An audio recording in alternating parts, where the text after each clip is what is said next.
Hi, do you know what kind of heart you have?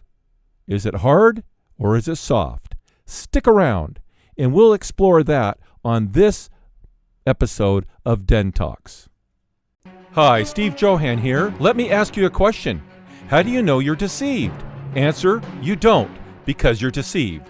That's why you need to read New Revised Breaking the Deception Code, Mastering the Art of Discernment, available at Amazon and other quality booksellers. Hi, my name is Steve Johann, and you're listening to Den Talks. You can find out more about me at stevejohann.com and also stevejohann.substack.com. Now, the question is this: do you have a hardened heart? When you think of a hardened person, a hardened heart person, what comes to mind? Hardening of the arteries due to calcification, we all have heard that. There's plenty of drugs out there and all sorts of stuff that tell you how to solve that. But what about metaphorically having a hardened heart? What does that mean? And how do you dislodge or soften that heart? Let's look at a couple examples of a hardened heart.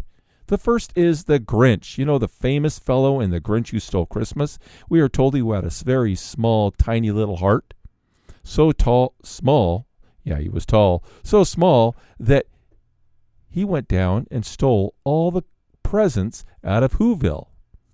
Well, we know, those who have watched the story, watched it on movies, TV, and read the book, that ultimately he had a softening, a melting of his heart. Compassion returned. Love for people returned. The second individual example is Scrooge. That famous character who loved wealth over people? Yes, Scrooge in the Christmas Carol. We all know what happened to him after a visit at night. He woke up the next morning and he had a changed heart, one with compassion.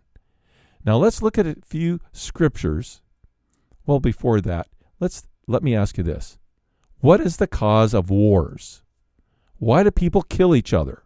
Why do people steal from each other?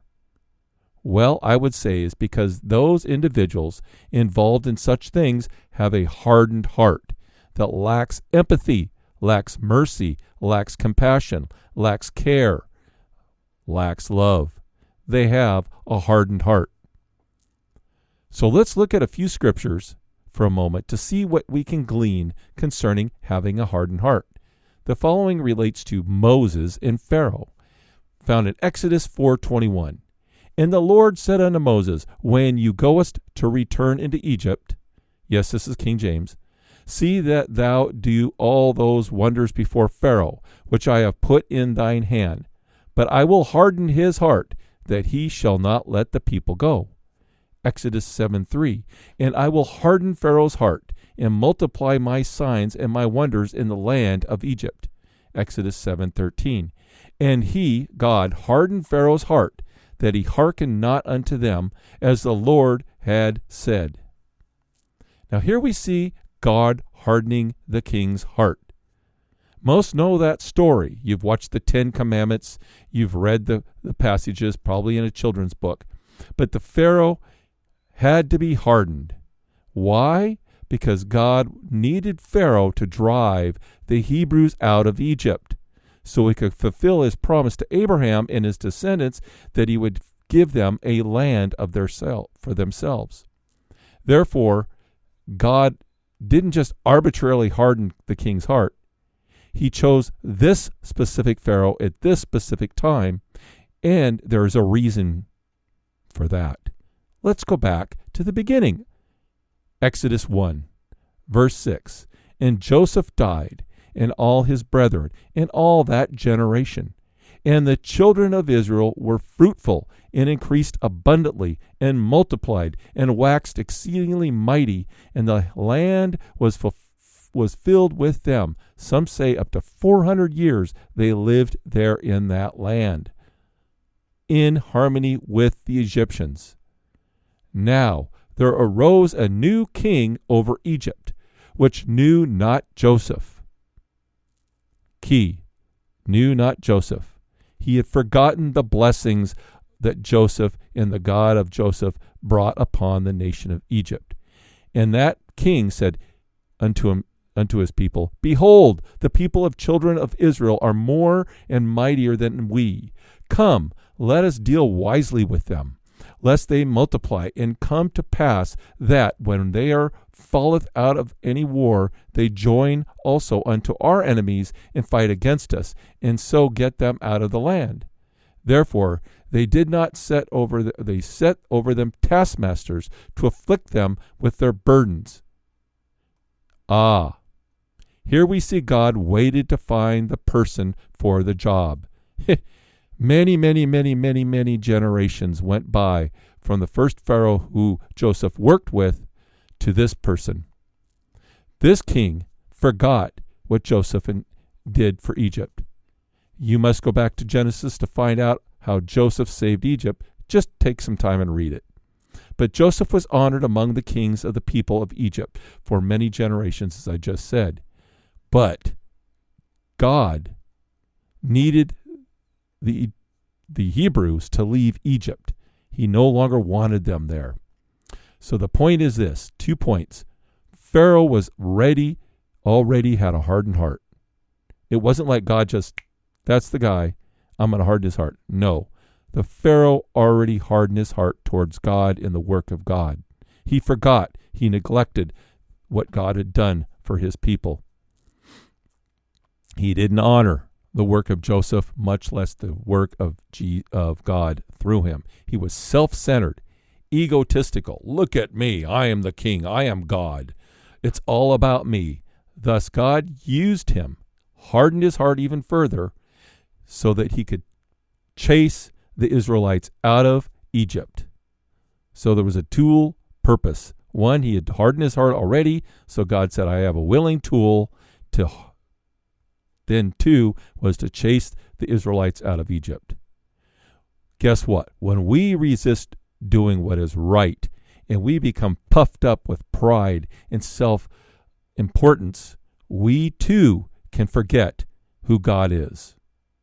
We never want to forget who God is. When we become prideful, we start hardening our hearts. The journey to a hardened heart begins. The more we resist the still small voice who says, don't do that, don't go there, don't say that, or come here, come to me, I want to show you what I want you to do, we become hardened in our hearts. You know, believing lies and falsehoods sets us up to be hardened in our hearts as well. Pride sets us up to have a hardened heart. Doing evil and calling it good will make us even harder. Doing evil and using God's name to sanctify it will harden our heart even deeper than anything else. Turning away from someone you can help and not will harden your heart. You know, when you see someone in need and you don't help them, you become a little jaded, you become a little calloused. Let's look at some examples of just doing that.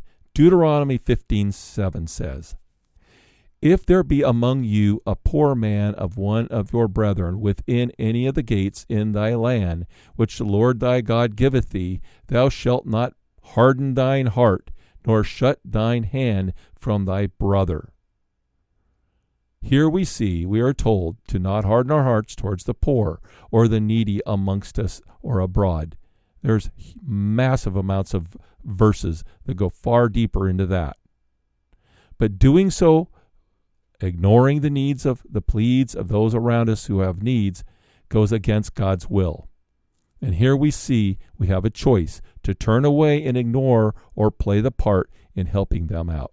2 Kings 17:13-16 says this, Yet the Lord testified against Israel and against Judah, that's the 12 tribes now, by all the prophets and by the seers, saying, Turn ye from your evil ways, and keep my commandments and my statutes according to all the law which I commanded your fathers, and which I sent to you by my servants and prophets.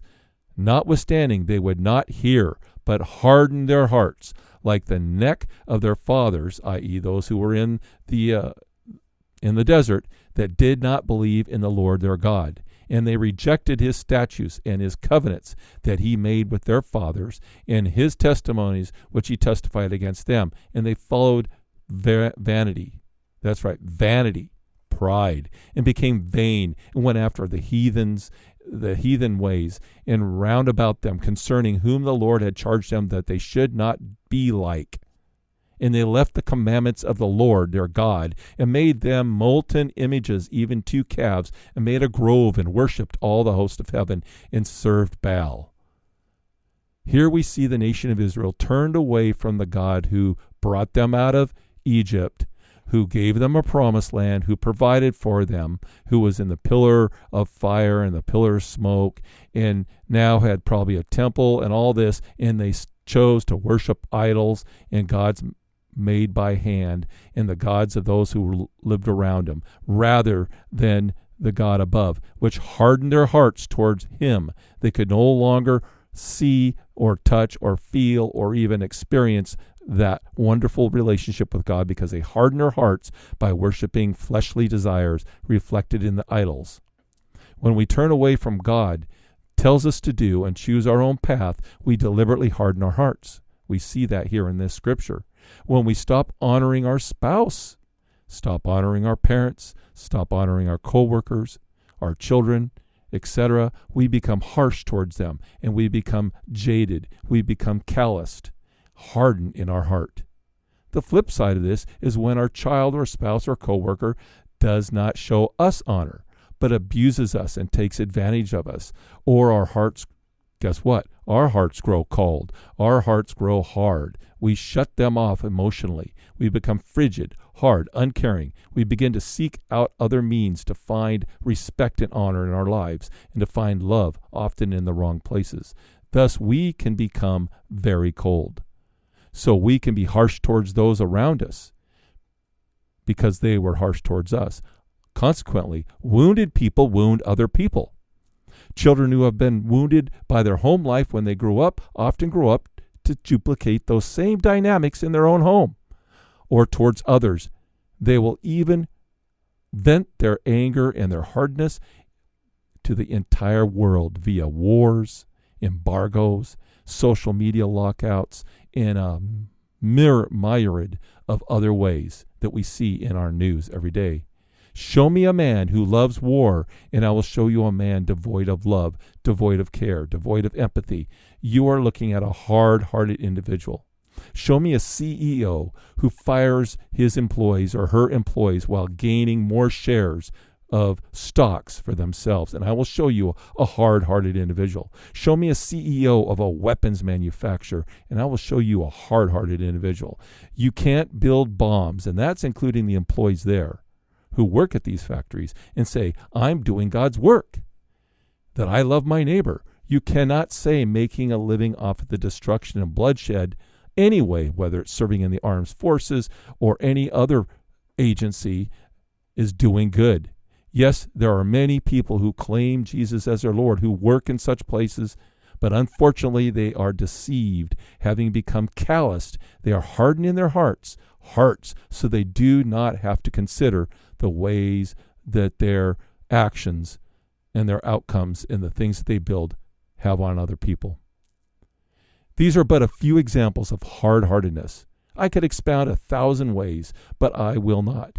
The point is this: we can all be guilty of harming others while believing we are doing good and not even know it. It is called having a hard heart. But there is hope, just as Scrooge and the Grinch and even the Apostle Paul, who was a Christian killer turned Christian zealot. You know what? There's hope for you and I as well. Having a change of heart is a choice. Do I change or do I remain hard-hearted is a question we must ask ourselves. Let's look at a couple more scriptures before we end. Mark 6:52 says this, for they considered not the miracle of the loaves, for their heart was hardened. Now, in the context of what that verse is that this is about the apostles, the disciples. They were in a boat going across the lake. It was stormy. Jesus was sleeping, and they wake him up and go, save us from this storm. And he considered, and he looked at them, and he said, for they considered not the miracle of the loaves, for their heart was hardened. What? Basically, He had just performed the miracle of feeding the 5,000 before they got into that boat. Jesus was sleeping. He was there in their midst. It didn't dawn on that the man or the being who was laying there in the boat, sleeping, who just created food out of nothing,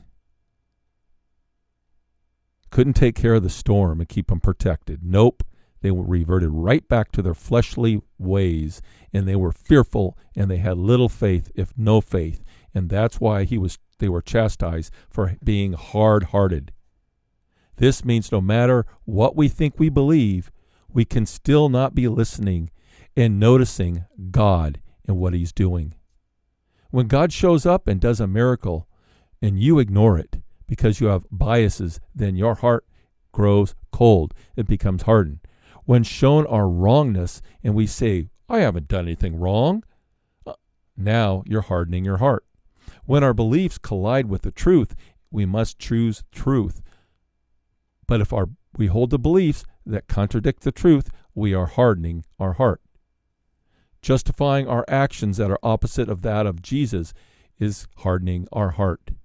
Choosing evil over good, choosing false teachings over God's word, choosing to live a riotous life sets us up to be hardened in our hearts.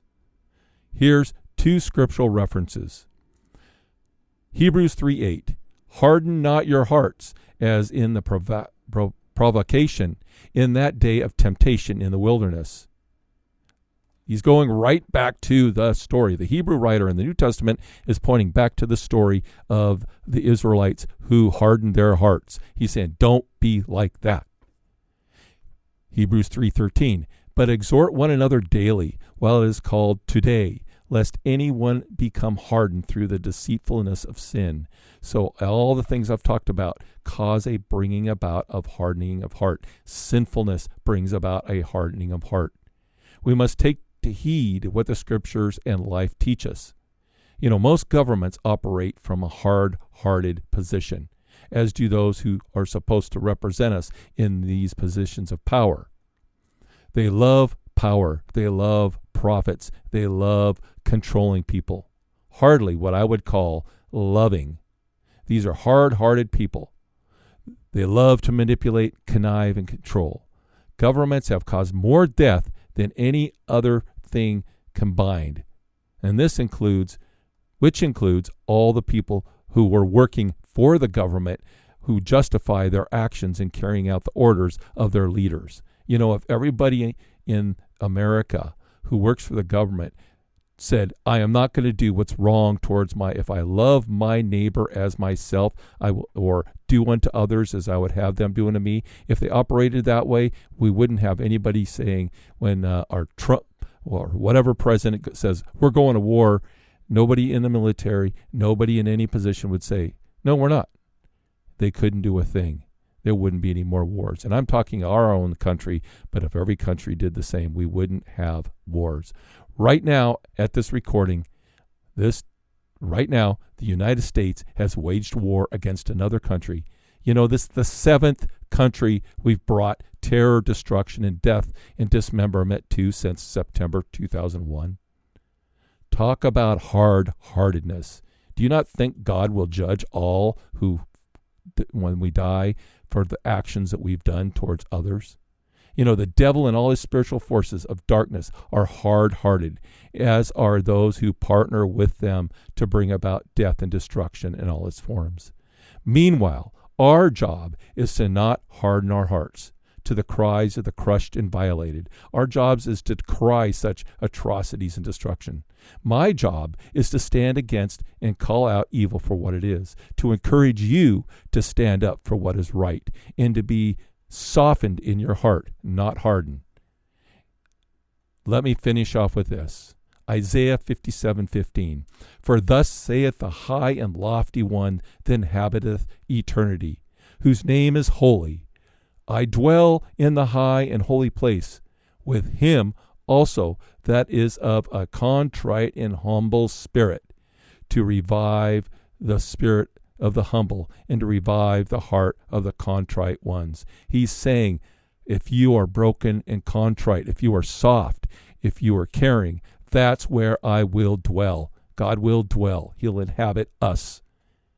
The fruits of the Spirit is love, joy, peace, patience, kindness, gentleness, self-control, against which there is no law. But on the flip side, the deeds of the flesh are envy, anger, wrath, malice, slander, envying, drunkenness, orgies, and such the same. So bottom line, if you operate like that, you don't go to heaven. You're hardening your hearts. But if you operate the other way, God's touched you and you are operating in love, joy, peace, patience, kindness, and you're not prideful but humble, God can work in you. He can come and dwell in you. So I want to just say thanks for listening.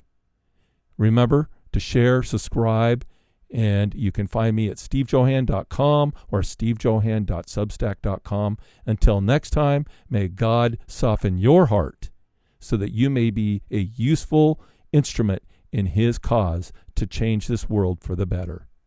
Amen.